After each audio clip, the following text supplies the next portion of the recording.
Vermont Weeks was tried and convicted on federal charges of sending lottery tickets through the mails.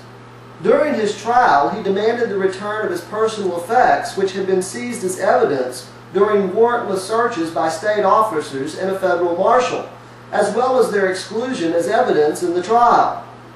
When the court refused, Weeks took the case to the Supreme Court on the basis that the use of illegal evidence violated his rights under the Fourth and Fifth Amendments, which together protect against illegal government encroachment on private property and personal liberty. Writing for the unanimous court, Justice William R. Day relied exclusively on the Fourth Amendment to reverse the lower court's judgment. He pointed out the importance of the federal courts obliging the protections of liberty and property afforded by the amendment against unlawful intrusions, and felt that the warrantless searches and the refusal to return the property gained in them violated Weeks' constitutional rights. The Weeks decision marked the advent of the exclusionary rule, under which evidence seized illegally is barred from court. Prior to this decision, the assumption had been that the needs of justice outweighed the rights of persons whose property had been illegally taken as evidence.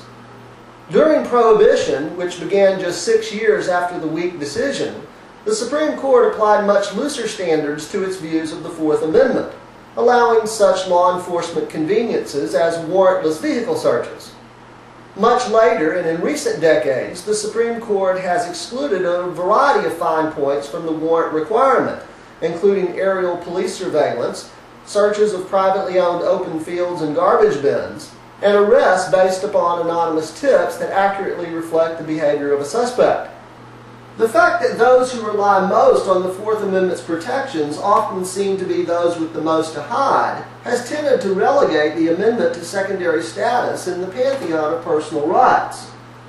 But we need to remember Justice Louis Brandeis's timeless interpretation that the guarantees contained in the Fourth Amendment conferred as against the government the right to be let alone, the most comprehensive of rights, and the right most valued by civilized men.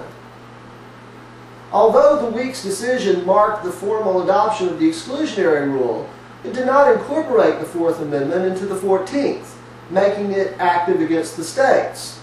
That occurred 45 years later in Mapp v. Ohio.